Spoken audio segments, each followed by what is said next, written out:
Bonjour à tous, que faire pour dynamiser une paroisse afin qu'elle devienne missionnaire? Je voudrais aujourd'hui mettre le zoom sur la célébration de la messe dominicale. Pour un certain nombre de fidèles, la messe n'est pas un outil missionnaire. Ils perçoivent ce moment comme un rendez-vous important pour la vie de l'Église, mais pas comme un moyen déterminant pour évangéliser. La messe serait trop difficile d'accès, trop hermétique pour le nouveau venu, dans une société où les références chrétiennes se sont estompées. Bien sûr, des initiatives spécifiques, nouvelles, adaptées, autres que la messe, sont nécessaires pour rejoindre nos contemporains en quête de sens et de spiritualité. Mais dans cette vidéo, je voudrais insister sur la dimension missionnaire de la messe elle-même, dimension missionnaire qu'il serait désolant de négliger et qu'il est impératif de valoriser. Cette évangélisation par la messe concerne aussi bien les fidèles habituels que les personnes plus éloignées de la pratique ou de la foi chrétienne. Cette évangélisation par la messe aura plus d'impact si les acteurs de la liturgie dominicale en comprennent la signification profonde et la partagent autour d'eux. Je vais m'y attarder quelques instants avec vous. Depuis l'aube de l'humanité, les hommes et les femmes se sont donné des lieux sacrés pour se rappeler qu'il existait plus grand qu'eux-mêmes. Ils se sont donné des moments sacrés pour se tourner vers une transcendance, vers le divin. Ils se sont donné des rites sacrés pour espérer entrer en contact avec l'invisible, avec Dieu. Cette intuition qu'il y a plus grand que la matérialité, plus fort que la mort, plus puissant que les limites humaines, cette intuition est une des marques de l'humanité et de sa dignité.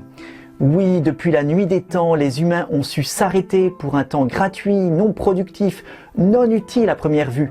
Les humains ont su consacrer des espaces, bâtir de manière belle et grandiose, en signe de respect et d'adoration, en signe d'espérance aussi.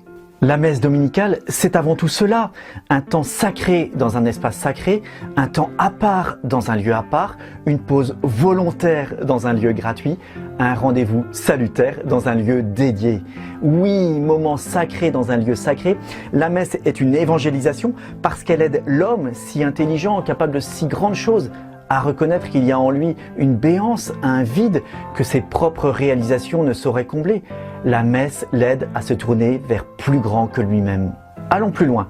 Pour nous chrétiens, la messe dominicale n'est pas simplement un effort digne et louable pour essayer de rejoindre la transcendance par des attitudes, des invocations et des prières. La messe dominicale, c'est aussi et d'abord un autre mouvement. C'est Dieu lui-même qui se révèle et parle dans la proclamation de la Bible, qui se donne et même qui s'offre dans l'Eucharistie. Faites ceci en mémoire de moi, commande le Christ à ses apôtres la veille de sa mort. Dans la foi, nous savons que l'alliance entre les hommes et Dieu est d'abord voulue par Dieu, que le dialogue spirituel est d'abord le désir profond d'un Dieu infiniment proche de ses enfants. Je suis un peu long, mais c'est pour mieux souligner les dispositions intérieures qu'il convient de développer quand on prépare une messe. On n'est pas juste dans la logistique, dans l'événementiel. On ne prépare pas un rassemblement d'habitués, une réunion associative, une assemblée où chacun aurait une fonction, une chorégraphie bien huilée par les siècles, un récital soutenu par des instruments. Non, au cours de la messe, c'est infiniment plus grand qui se joue. Le désir qu'a l'homme d'entrer en contact avec Dieu, le désir de Dieu, par le Christ, avec le Christ et dans le Christ, de rejoindre, combler et sauver l'homme. Nous touchons le plus fort du désir des êtres humains, le plus fort du désir de Dieu. Il est important de se rappeler cela. Je ne suis pas simplement un sacristain, un lecteur, un animateur, un servant de messe, un membre d'une chorale ou un célébrant. Je ne suis pas simplement un chrétien du 3e rang ou du 20e rang. Je suis l'invité de Dieu lui-même, invité avec tous mes frères pour une rencontre inouïe. Il fut une époque, en certains lieux, et sans doute avec les meilleures intentions du monde, où la dimension sacrée de la messe a été atténuée. Tout ce qui faisait un peu solennel devait être oublié. Il fallait faire simple, proche, très quotidien. On insistait surtout sur la dimension conviviale d'un repas partagé en souvenir de la scène. Il fallait avant tout se sentir proches les uns des autres. Bien entendu, la fraternité et la chaleur ont toute leur importance, mais pour signifier la beauté de ce qui se réalise, la messe doit trancher par rapport au quotidien. Quelque chose de fort se dit dans ces habits liturgiques qui ne sont pas ceux croisés dans le métro. Quelque chose de fort se dit dans cette possibilité de s'incliner, de s'agenouiller, de lever les mains vers le ciel ou de s'offrir une accolade de paix. Toutes ces attitudes qu'on ne vit pas à l'usine ou au bureau. Quelque chose de fort se dit dans le soin pour les chants ou pour la décoration. Valoriser la dimension sacrée de la messe ne doit pas pour autant conduire à verser dans le rite froid, dans le ritualisme. D'accord, le solennel peut révéler le spirituel, mais les paroles prononcées, les silences, les gestes posés doivent sans cesse être habités. Si la messe est bien le lieu où Dieu se donne, le lieu de la rencontre, alors l'Esprit Saint accourt, il donne de la souplesse, il console, il restaure, il éclaire, il met en mouvement, il dynamise, il inonde de la joie divine. L'acte liturgique ne doit donc en aucune manière être triste, pompeux, conventionnel, figé, rigide. À la messe, il y a de la place pour des sourires, des regards, des sentiments, de la spontanéité, du rythme. Les corps peuvent s'exprimer à l'unisson des cœurs. Ce que Dieu fait à l'intérieur, au plus profond des âmes, peut et doit déborder à l'extérieur. Voilà, dans la liturgie, pas de nivellement qui mépriserait le sacré, mais pas non plus de ritualisme figé qui bannirait la vie avec un grand V, celle que Dieu insuffle dans la communauté rassemblée et dans chacun de ses membres. L'expérience montre qu'une liturgie remplie de foi, belle, expressive, profonde, nourrissante, simple, humble, fraternelle, joyeuse, ample, qu'une telle liturgie touche de nombreux cœurs, ceux de chrétiens pratiquants comme ceux de personnes pas ou peu habituées à venir à l'église. Quand on ajoute à cela le cadeau immense de la présence du Christ dans l'Eucharistie, on découvre encore davantage la puissance évangélisatrice contenue dans la messe.